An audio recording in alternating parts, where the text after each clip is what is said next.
In this video, let's talk about shorting. What is shorting? What are the risks? Should you short? How did shorting affect GameStop? If you want to know more about shorting and use it as a strategy on how you can trade the markets, then you have to check this video out.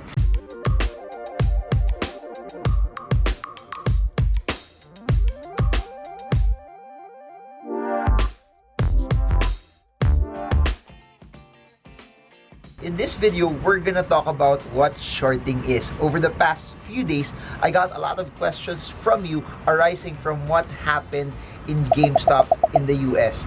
So pretty much this are for people who are invested in US markets or other foreign markets where shorting is possible, or for those who are invested in foreign markets and in cryptocurrencies as well. Or if you are a Filipino investing in the Filipino market and wanting to learn more about shorting, when shorting will be available in Philippine shores, I hope that this will help you. So what is shorting? Basically, for you to know what shorting is, you have to realize what the opposite is, which is going long. What does going long mean? Going long means that you buy a stock at 10 with the hope that it goes to 12, 13, 14, 15. You're going long believing that later on the stock price will be higher. So you buy low and you sell high. That's you going long. So going short is the opposite of going long. What do I mean by that? In going long, you make money when the stock goes up. You buy at 10, it goes to 12. Going short is the opposite. You make money when the stock goes down. You make money under the belief that because the stock may be fundamentally bad, maybe because you're looking at the charts and you believe it's in a downtrend or it's breaking down, or there may be news that may cause the stock to go down. That's why you go short.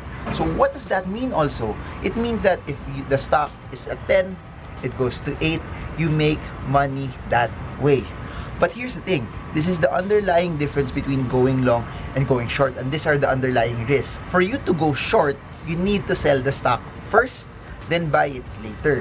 But the problem with that is this: for you to be able to sell the stock that you do not own, you need to borrow it first. What does that mean? There are brokers or there are institutions that own stocks that they're currently holding for a long period of time. Imagine institutions that are long-term investors.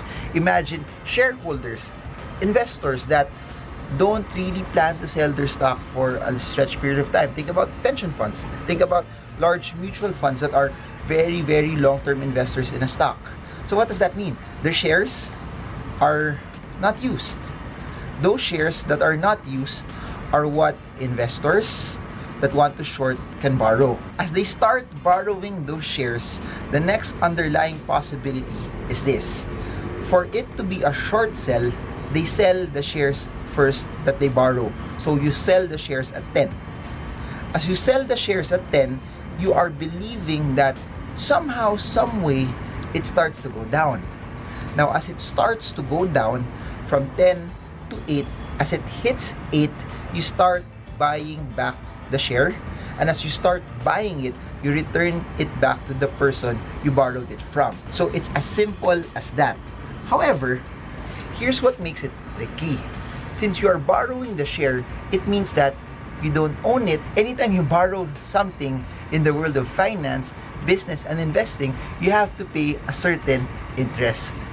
And what does that mean?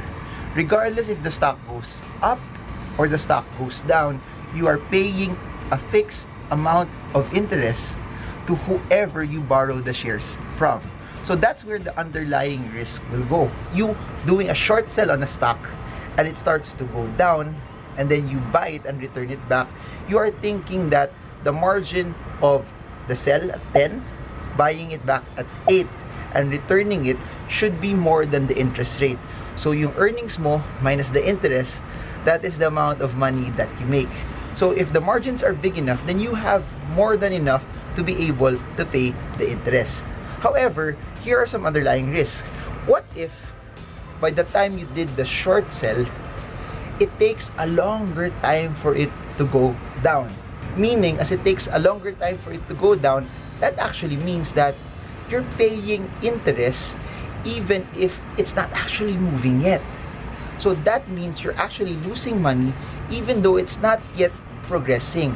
Unlike if you're going long, you can hold on to the stock for 1 year, 2 years, 3 years, 4 years, 5 years, 10 years, and not pay anything and not lose any money. So there's pressure also that you can't really hold on to it for a very long period of time, because the longer you hold on to it, you're losing money. But not just that, the scenario that I gave you was this: short sale, it goes down, you buy, you make money. But what if the opposite happens?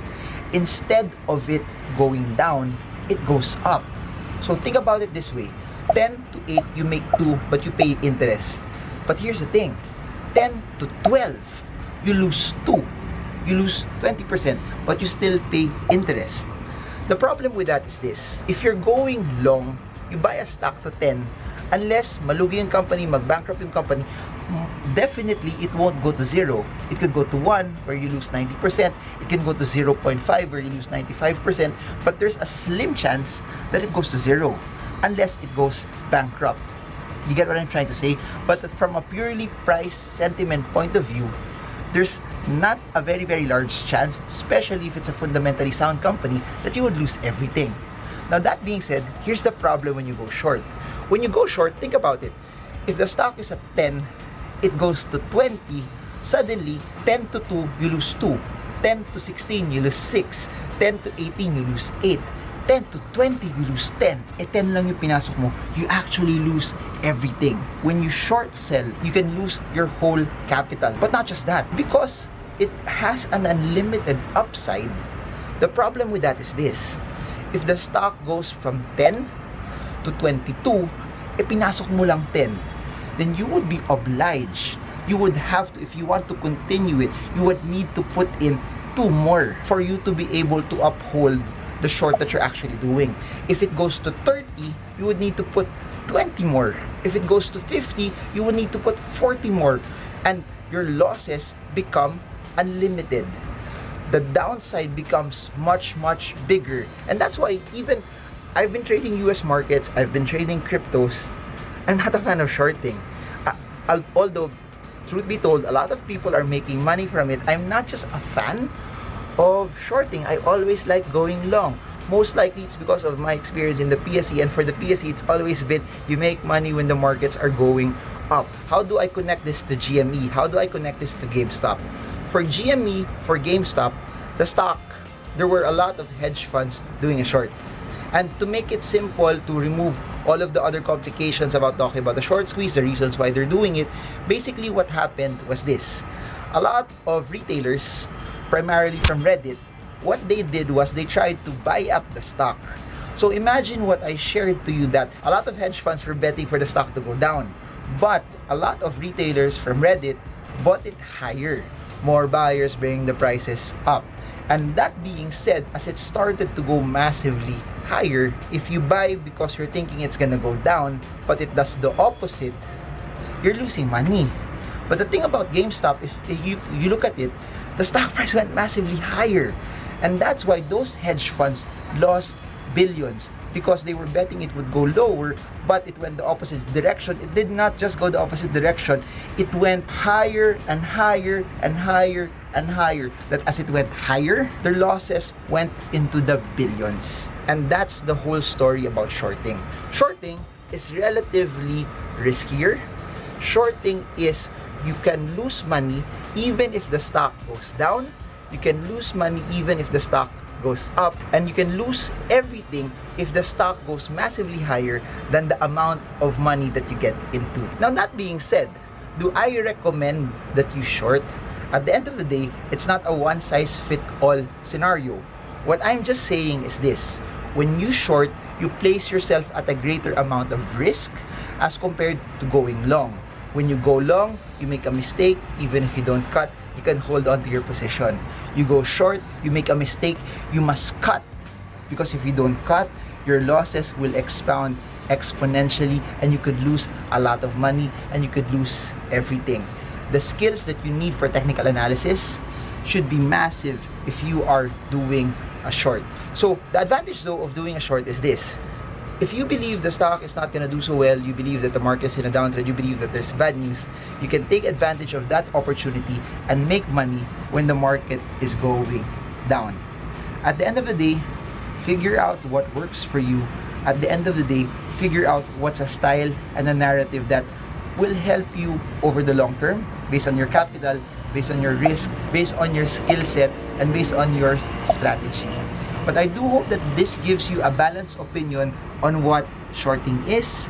In the Philippines though, we still don't have shorting yet. I think it's gonna come out soon. But should it happen, should we have shorting, please do exercise caution and please study. Don't just short because everyone else is doing it, but short because it's something that you know is something that you need to do based on what you've studied and based on what your plan is. So I hope you guys got a lot from this. This is Marvin Germo. If you like more videos about this, hit the subscribe button, smash the bell so you get updated every time I come up with new content about investing. But above and beyond that, if you want to know more about me, who I am, how I trade, all the details about me, links are in the description below. What's your biggest learning in this video? Put it in the comment section. And if you guys have any other questions, put it down below or DM me via Instagram and Patreon. I hope you guys got a lot from this, and this is Marvin Germo giving you insight and the basics and doubling down on the important things that you need to know in investing in the markets. I hope this video helps you trade well, trade strong, trade smart. See you all again soon guys, and God bless you all.